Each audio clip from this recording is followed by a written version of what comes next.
बच्चों, आज हम कारक के बारे में बहुत ही विस्तार से बात करेंगे। पूरा वीडियो ध्यान से देखें और सुने, और जहाँ भी आपको थोड़ा सा भी डाउट लगे तो आप कमेंट करके पूछें, आपको सही उत्तर ज़रूर मिलेगा। तो शुरू करते हैं आज की क्लास अरुणा कालिया के साथ। आज हम शुरू करते हैं तत्पुरुष समास में कारक का क्या महत्व है और उनका प्रयोग कैसे होता है।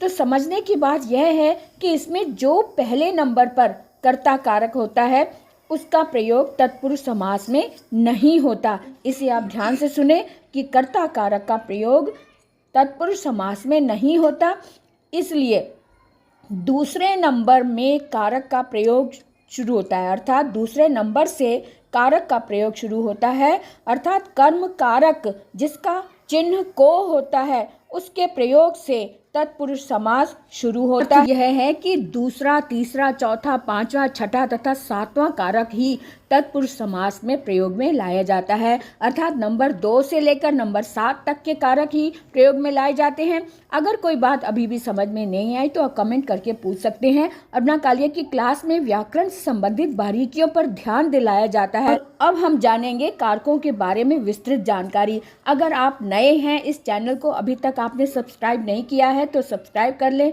पसंद आए तो लाइक करें और अपने मित्रों से साझा जरूर करें या शेयर करें ताकि वह सभी इसके बारे में विस्तृत जानकारी जान सकें। तो शुरू करते हैं आज की क्लास अरुणा कालिया के साथ। आज हम तत्पुरुष समास के बारे में विस्तार से बात करेंगे कि तत्पुरुष समास को पहचाने कैसे। सबसे अधिक आपको जरूरत है सीखने की कि पहचान कैसे करें, इसमें कारक चिन्ह है या नहीं। अगर कारक चिन्ह है तो समझो वो तत्पुरुष समास है। कारक चिन्ह कौन कौन से हैं? कर्ता कारक को छोड़कर जो पहला कारक है कर्ता, इसको आपने नहीं गिनना, दूसरे से शुरू करना है। कर्म कारक, करण कारक, संप्रदान, अपादान, संबंध, अधिकरण, इनके चिन्हों को आपने ध्यान देना है। अब जैसे कर्म कारक का चिन्ह होता है को, तो अगर किसी शब्द में जैसे ये वन गमन लिखा है तो वन गमन का अर्थ होता है वन को जाना, वन की ओर जाना, है ना। तो यहाँ पर को चिन्ह छिपा हुआ है, वन को जाना, तो को चिन्ह लगा है, इसलिए यहाँ पर कर्म कारक, तत्पुरुष कर्म कारक। और अगर यहाँ पर ये तुलसीकृत ये शब्द दिया हुआ है, तुलसीकृत यानी तुलसीदास जी के द्वारा रची गई रचना, तो द्वारा शब्द आ रहा है, तुलसी द्वारा कृत, तुलसी द्वारा रचना, तो द्वारा आ रहा है या से आ रहा है, द्वारा यहाँ प्रकट हो रहा है, इसका मतलब यहाँ पर करण कारक होगा तत्पुरुष। यहाँ पर 14 नंबर पर देखो संप्रदान है, तो यहाँ पर उदाहरण दिया हुआ है यज्ञशाला। तो शाला का मतलब होता है एक स्थान, एक दुकान या जो भी एक जगह है जहाँ पर यज्ञ किया जाता है, तो यज्ञ के लिए शाला। तो ऐसे ही यहाँ पर यज्ञ के लिए चिन्ह आ रहा है, इसका मतलब यज्ञशाला में संप्रदान तत्पुरुष है ना।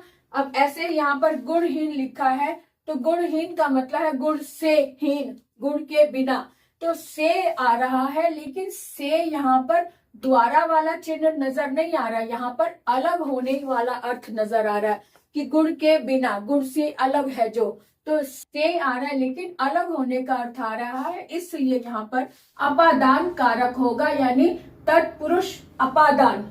उसके बाद देखें कि देवदास, तो इसको अगर हम विग्रह करते हैं तो देव का दास ये आ रहा है, तो यहाँ पर यानी कि का चिन्ह छिपा हुआ है, का आ रहा है, तो का है, का के की रारेरी, ये संबंध कारक में होता है, इसलिए देवदास शब्द में संबंध तत्पुरुष समास होगा। ठीक है।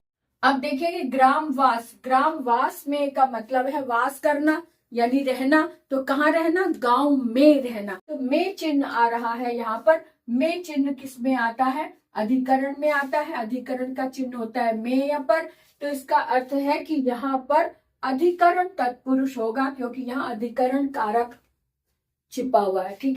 तो इस तरह से आज हमने सीखा तत्पुरुष समास में कारकों का क्या महत्व है और उसकी पहचान भी सीखी। सबसे पहले पहचान को जरूर सुना करो, देखा करो, समझा करो, पहचान के कारण ही हम समझ पाते हैं। आज हम कारकों को अच्छे से समझ पाए हैं उनकी पहचान के कारण, तो आपको समझाया, आपको समझ आ गया कि इसकी पहचान क्या है, तो इसे शेयर करना ना भूलें।